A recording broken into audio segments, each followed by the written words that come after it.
The Chinese girl had been sold by her own parents because she could not bear children.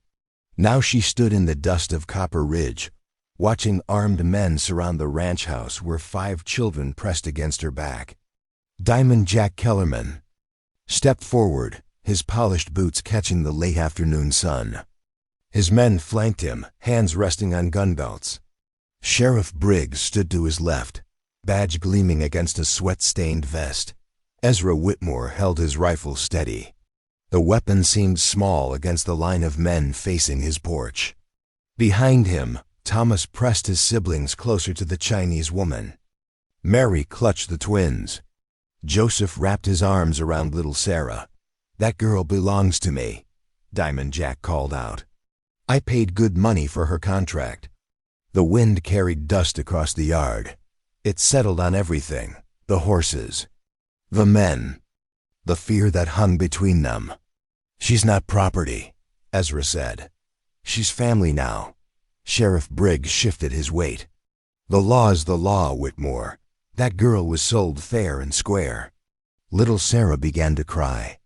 The sound cut through the tension. Maylin reached back without looking, her hand finding the child's head. The crying stopped. "I choose stay," Maylin said. Her English carried the weight of 3 months learning new words.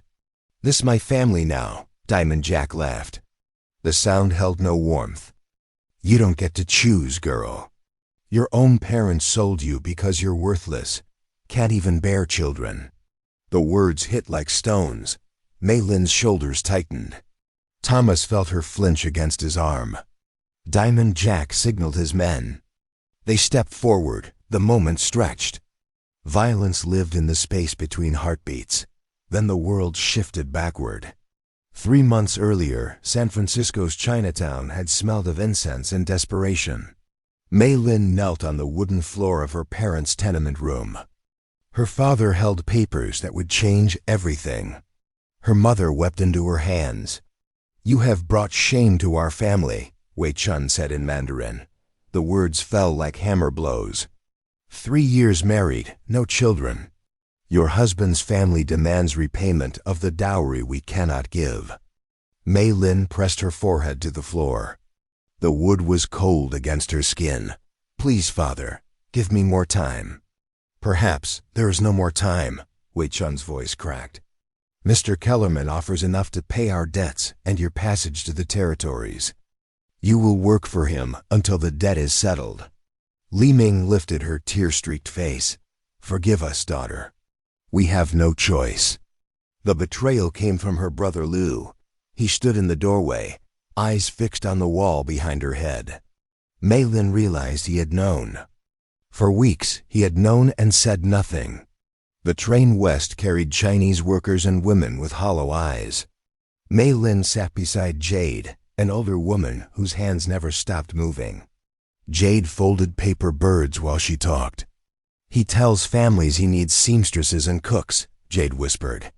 "Half-truths. Stay alert, little sister." The paper bird in Jade's hands had no wings, just sharp angles that cut the air. "What happens to girls who displease him?" Jade's hands stilled. "They disappear into the desert. The wind takes them." Copper Ridge squatted beside the railroad tracks like a wounded animal. Buildings climbed the hillsides in crooked lines. Men moved with purpose or whiskey. Women kept their eyes down. Diamond Jack Kellerman waited at the station. His suit was too fine for the dust. His smile too wide for his eyes. "You'll work in my kitchen," he told Maylin. "Clean my saloon. Keep your mouth shut. Cause trouble, and I'll sell your contract to the mining camps up north." He leaned closer. His breath smelled of tobacco and something rotten. "You know what happens to Chinese girls in mining camps?" The room above the saloon held 4 bunks and 3 other women. They spoke in whispers after dark. Stories of debt that never decreased. Contracts that stretched like shadows. Maylin lay on thin blankets and listened to the town below. Horses and arguments. Laughter that sounded like breaking glass. 2 weeks passed in kitchen steam and scrubbing floors. Then the Whitmore family rode into town. Ezra Whitmore sat his horse like a man who had forgotten how to rest. Lines mapped his face where worry had worn permanent channels. His children clustered around him on the boardwalk outside the general store.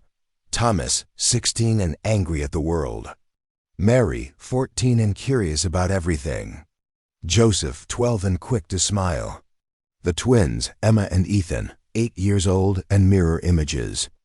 Little Sarah, 4 and still reaching for a mother who would never reach back. The robbery came fast and loud. 3 masked men burst through the general store's front door. Shoppers scattered. Ezra pushed his children toward cover. Sarah ran the wrong direction. The little girl's legs carried her straight into the saloon, tears streaming down her dirt-streaked face. She collided with Mei Lin beside the bar. Instinct took over. Mei Lin pulled Sarah behind the heavy oak bar, just as the robbers crashed through the saloon doors.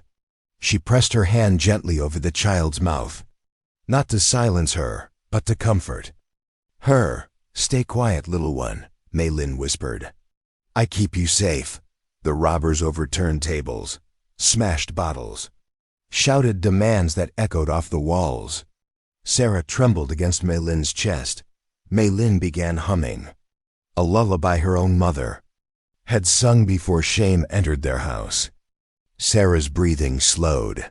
Her small fingers gripped Mei Lin's sleeve. When the shooting stopped and the robbers rode away, families searched for scattered pieces. Ezra found his daughter behind the bar, playing a hand game with the Chinese woman. Sarah was giggling. The sound stopped Ezra cold. He had not heard his youngest daughter laugh since the fever took her mother. "She was frightened," Mei Lin said, her English careful and measured. "I sing to her. She is brave girl." Sarah looked up at her father with bright eyes. "She knows pretty songs, Papa." Ezra knelt beside them.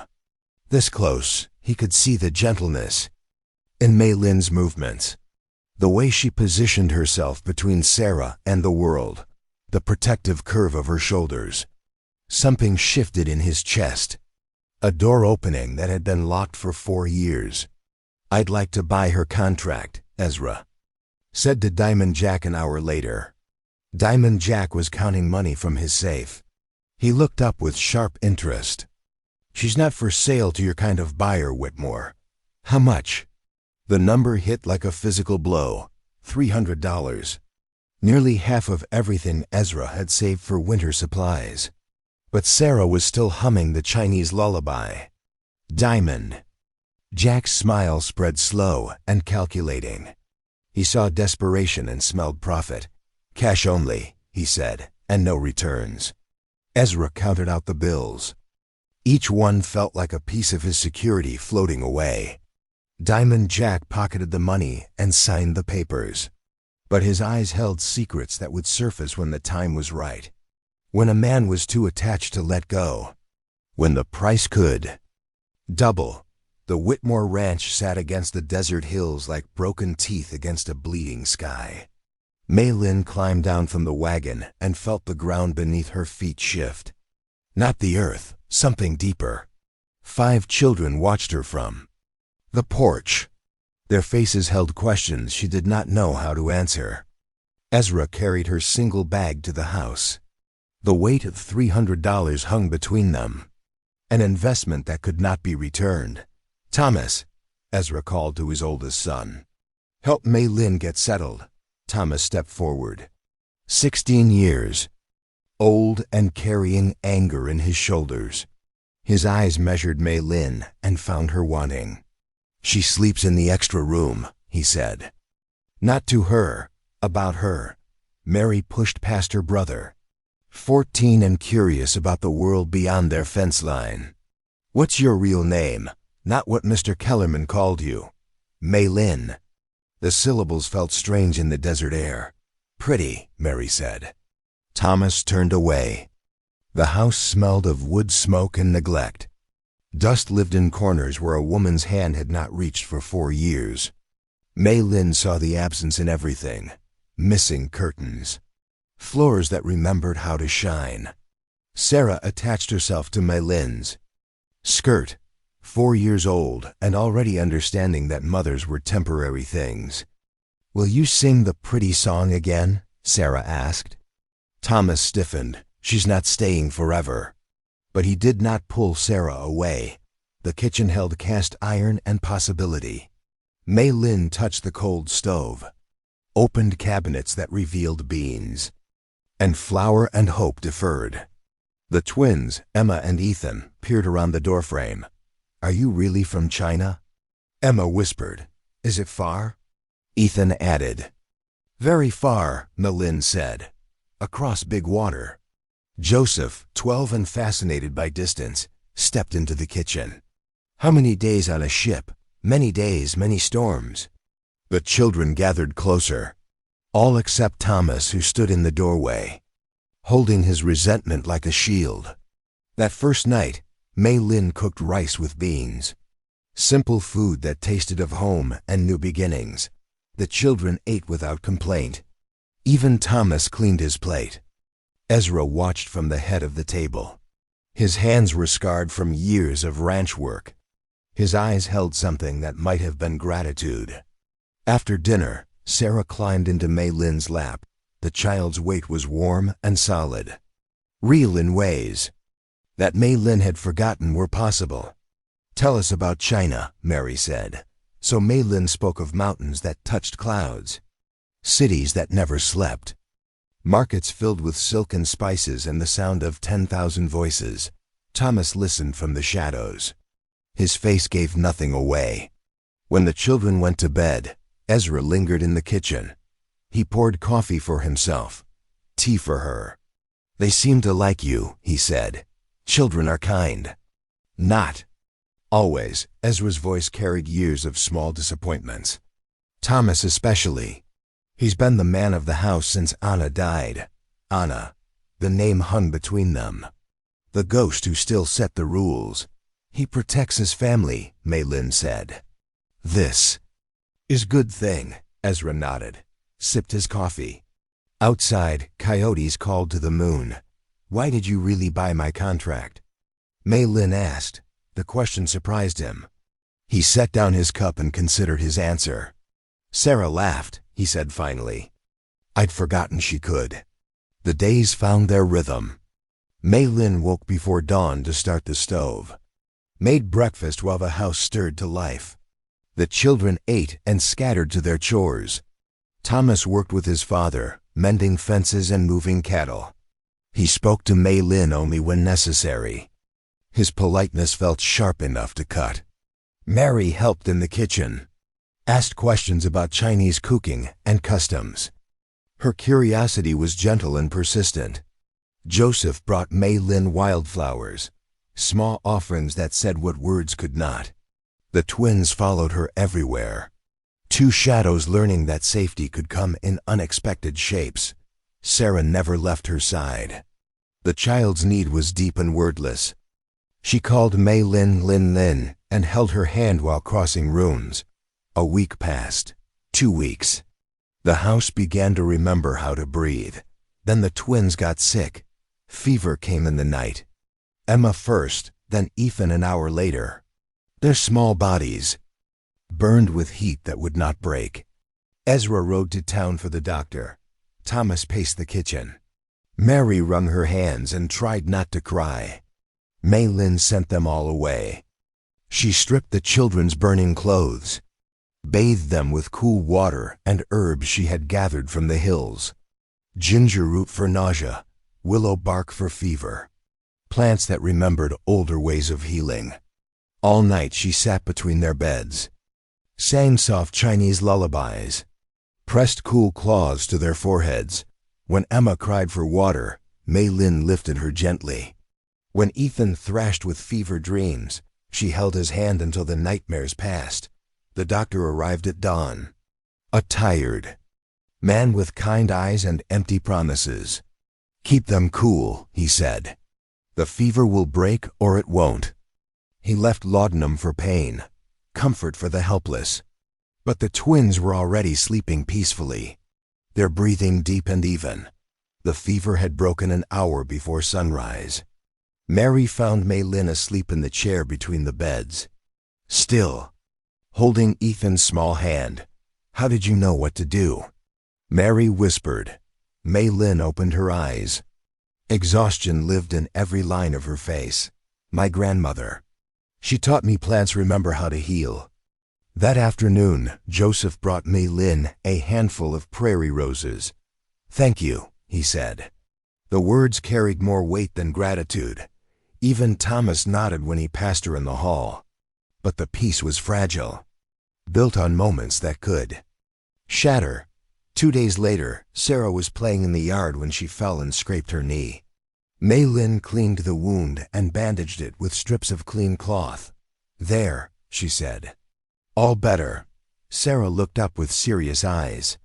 "Mama used to kiss my hurts." The word hung in the air. Mama, the title that belonged to someone else. Sarah reached up and kissed Mei Lin's cheek. "Now I kiss yours better too," Thomas saw from the porch.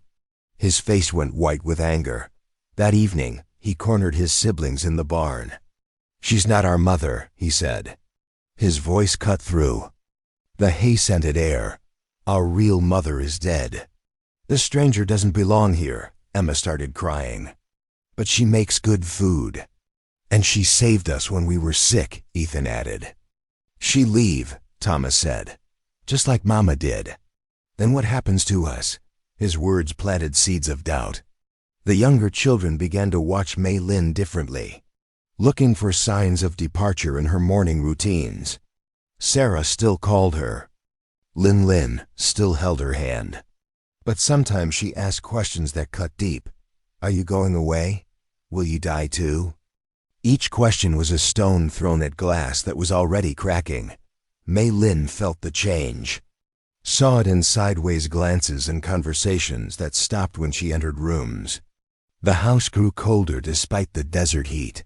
She began to prepare for leaving, folded her few clothes, calculated distances to other towns. Then Sarah had a nightmare. The child's screams cut through the darkness. Mei Lin reached her first, gathered the trembling girl into her arms. "The bad men came back," Sarah sobbed.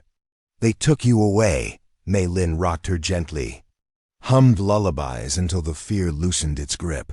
Ezra appeared in the doorway.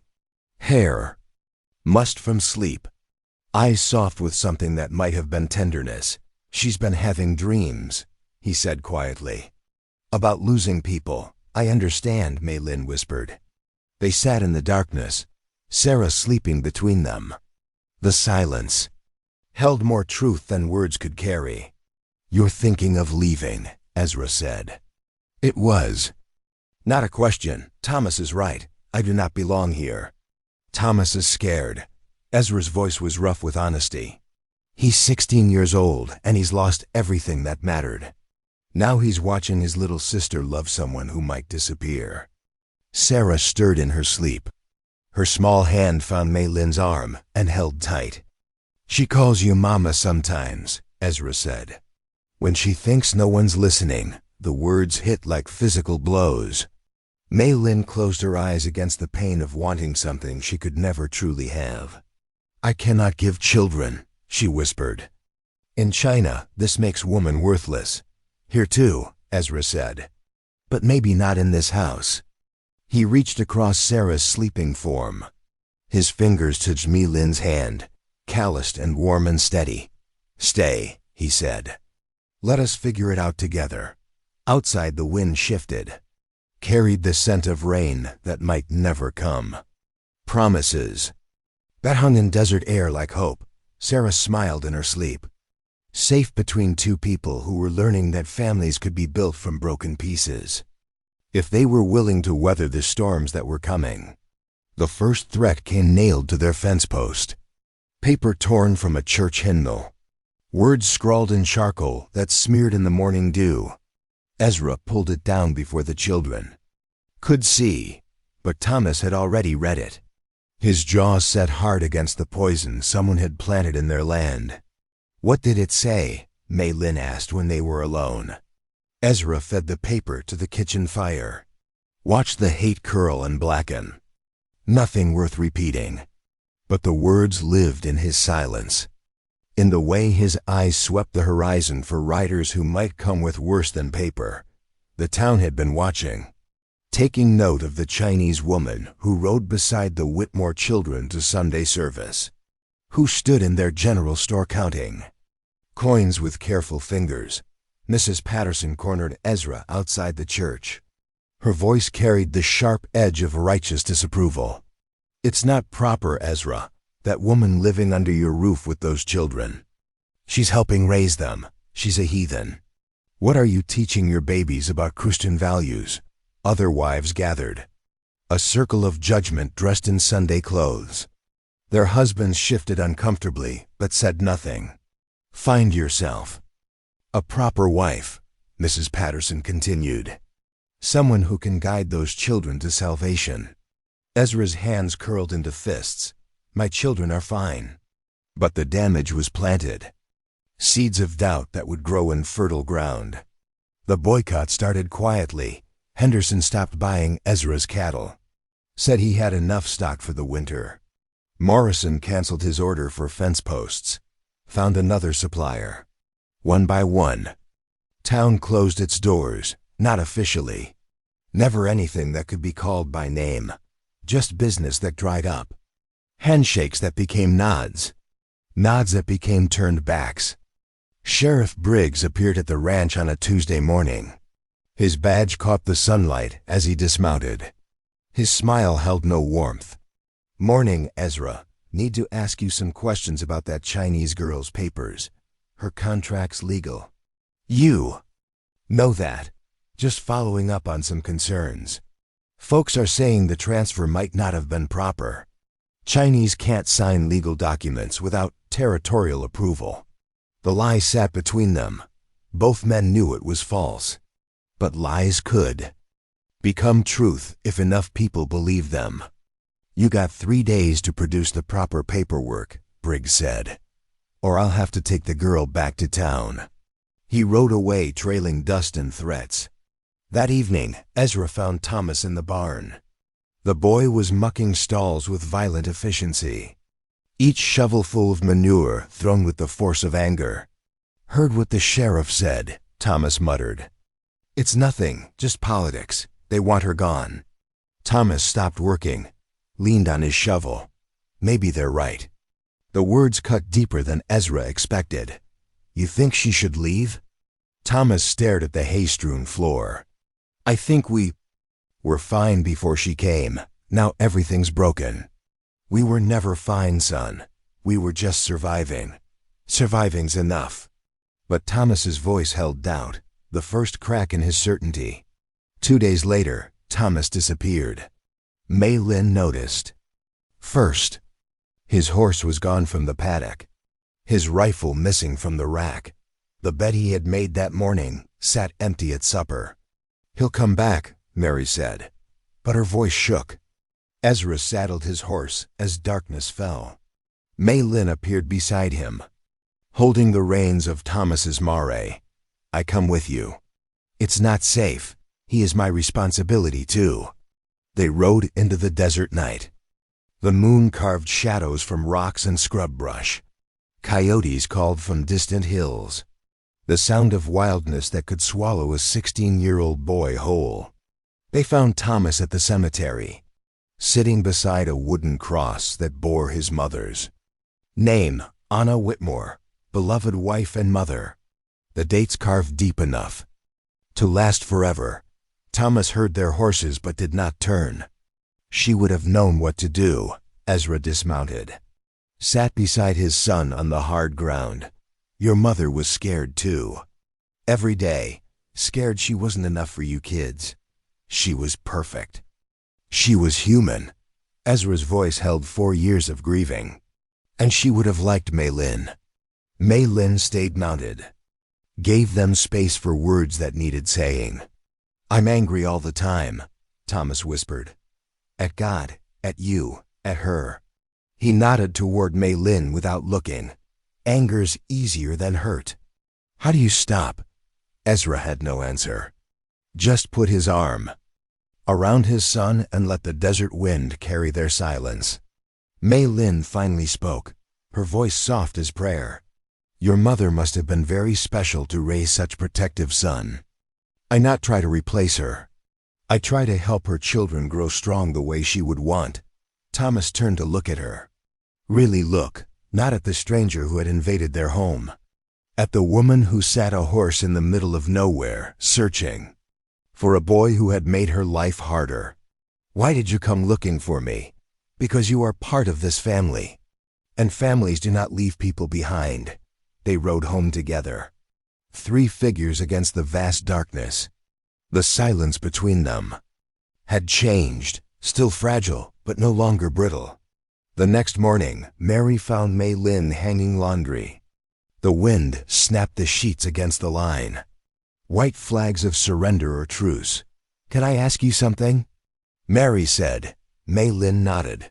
Her hands never stopped moving, pinning cloth to rope with wooden pins worn smooth by use. Why don't you have children? In China, I mean. The question hit like a physical blow. Mei Lin's hands stilled on the wet fabric.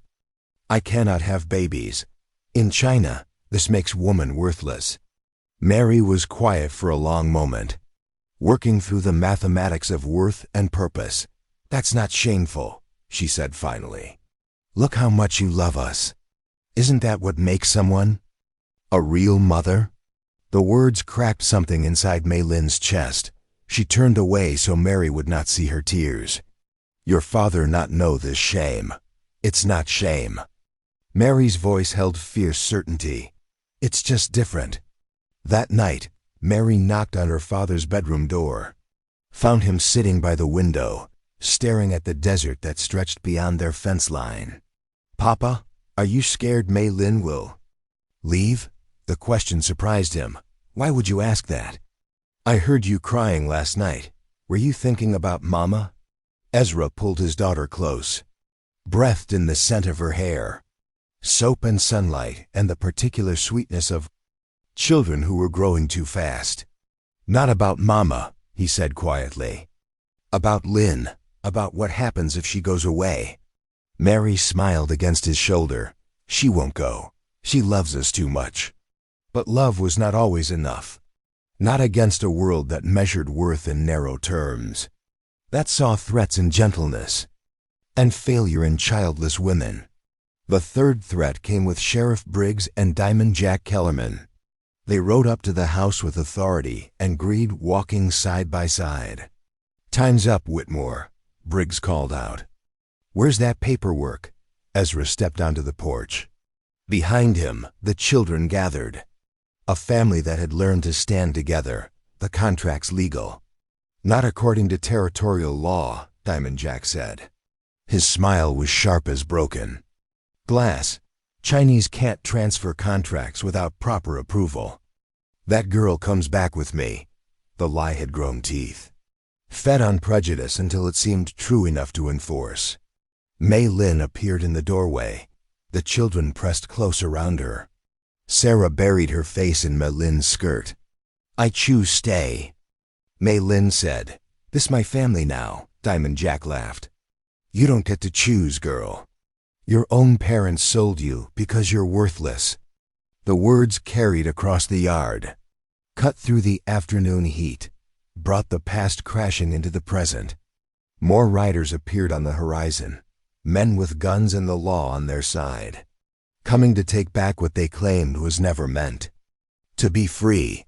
The confrontation that had been building for weeks finally arrived, armed with righteousness and backed by power that recognized no family bonds forged in love rather than law. Thomas stepped forward. The boy who had once wanted Mei Lin gone now stood ready to defend her place among them. The moment balanced on a knife's edge between the family they had become and the forces that would tear them apart. The desert wind carried dust and the promise of violence. Diamond Jack's men spread across the yard in a careful line. Their hands rested on gun, belts worn smooth by use. Thomas stepped forward, 16 years old and carrying more courage than his father had ever seen in a boy's shoulders. You want her? You'll have to go through all of us. The words cut through the tension. Mary moved to stand beside her brother. then Joseph. The twins flanked them. Small hands curled into fists. Even Sarah picked up a stick from the ground, trying to look fierce. Mei Lin felt her heart crack open. These children who had no reason to love her stood ready to face armed men for her sake. "Thomas," she whispered. "I was wrong," he said without turning around. "You didn't replace our mother. You became one all on your own." Diamond Jack's smile twisted. Touching, but the law is the law. Sheriff Briggs shifted in his saddle. Something had changed in his face. The certainty that had carried him here was cracking. "Actually, Jack, there's something we need to discuss."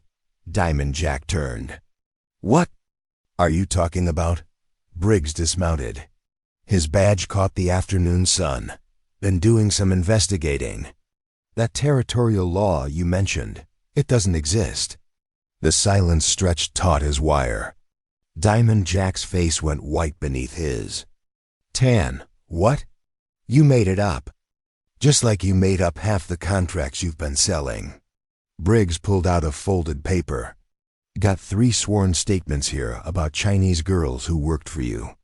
Girls who disappeared when they started asking questions about their debts." Diamond Jack's hand moved toward his gun. Stopped when he saw Briggs was ready for him.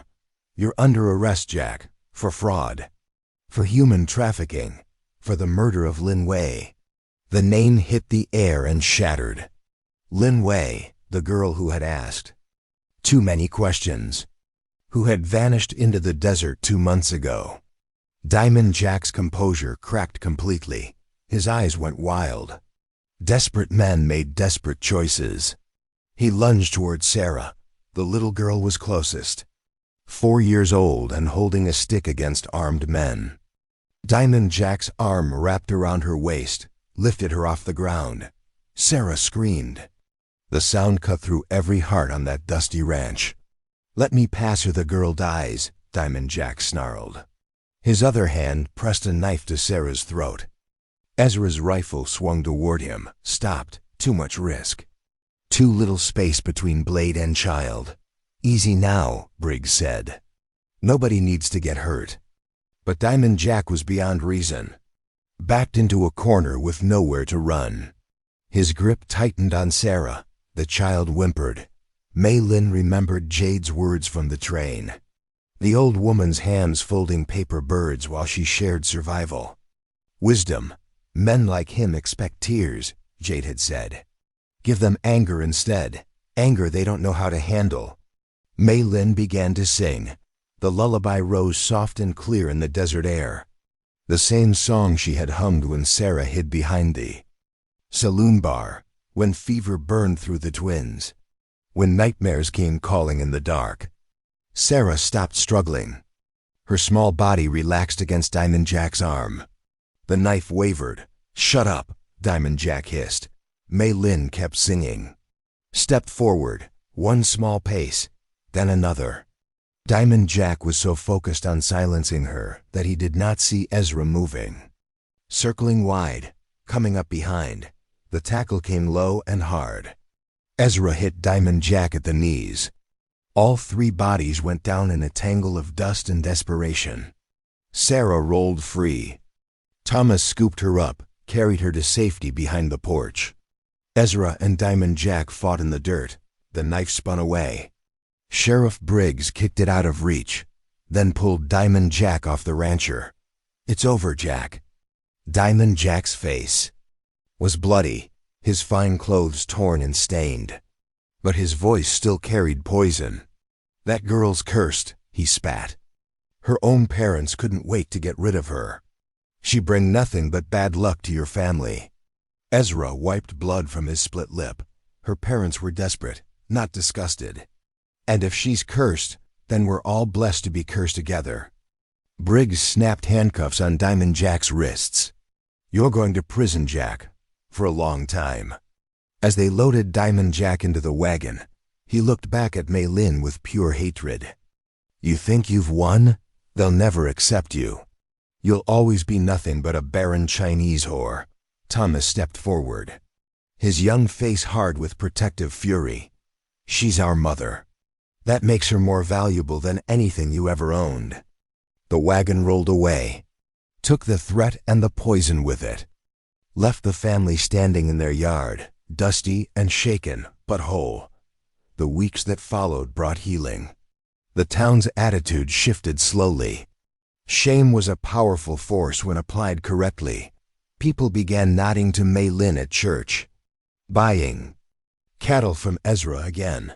Mrs. Patterson even brought a pie, apple with cinnamon, an apology baked in sugar and flour. "I may have been hasty in my judgment," she said stiffly. "We all make mistakes," Ezra replied. But his eyes held no forgiveness for the woman who had tried to destroy his family. One evening, Thomas found Mei Lin in the garden. She was teaching Sarah how to plant beans, showing her how to make holes with her finger, drop seeds, cover them with earth. "Can I ask you something?" Thomas said.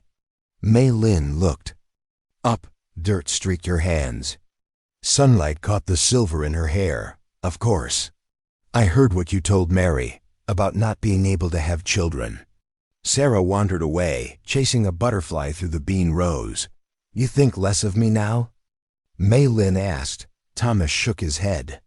"I think you chose us instead of being stuck with us. That makes it more special." The words hit harder than any declaration of love. This boy who had fought her presence now understood what she had given up, what she had gained. "I am the one who is blessed," Mei Lin said, "to find such family." Harvest time came with golden light and full barns.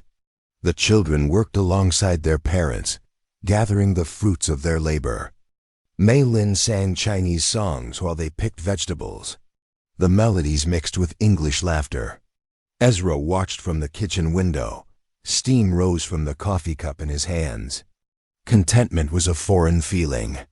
He was still learning how to trust it. Sarah ran up to the house, arms full of squash. Her dress was dirty, her face bright with joy. "Papa, look what me and Mama picked." The words slipped out naturally. Mama, not Lin Lin. Not the careful distance they had all maintained. Sarah realized what she had said. Her face went uncertain. Ezra knelt beside his youngest daughter. "Is that what you want to call her?" Sarah nodded solemnly. "If it's okay." "I think it's perfect." That evening, the family gathered around the dinner table. The food was simple but abundant. Rice and beans and fresh bread. Vegetables from their own garden. Meat from their own cattle. Sarah reached for Mei Lin's hand, then for her father's. The others joined in, a circle of connection that held them all. "What are we thankful for?" Ezra asked. "Mama Lin," Sarah said immediately. "For family that chose us back," Thomas added. "For second chances," Mary whispered. "For people who don't give up," Joseph said. The twins spoke together. "For home." Mei Lin's eyes filled with tears. Good tears. Healing tears. "I am thankful," she said quietly, "for parents who thought they were selling me, but they were really sending me home." Ezra squeezed her hand. "Some families are born. Others are built. Both kinds require the same thing. People willing to choose each other, day after day." Outside, the desert wind carried the scent of rain. Promise and possibility mixed with dust and hope. The sound of children's laughter echoed across the land. A family that had been broken was whole again. Different pieces fitted together in ways that made them stronger. Love had grown in the spaces between what they had lost and what they had found. The Chinese girl who had been sold because she could not bear children had discovered something better. She had learned to mother with her whole heart, to nurture with gentle hands, to protect with fierce devotion. And in return, she had been given the greatest gift of all, a family who saw her worth, who chose her every day, who called her mama and meant it with every breath. The desert stretched beyond their fence line, vast and challenging and full of unknown tomorrows. But they would face it together. This family built from choice and sealed with love. Some stories end with beginnings. This was one of them, and that is all to the story for now. Please let me know where you are tuning in from. Perhaps we will create a story there. Consider liking this video and subscribing to our channel. And if you enjoy our content, click this video on your screen. I promise you, it's worth watching. See you tomorrow.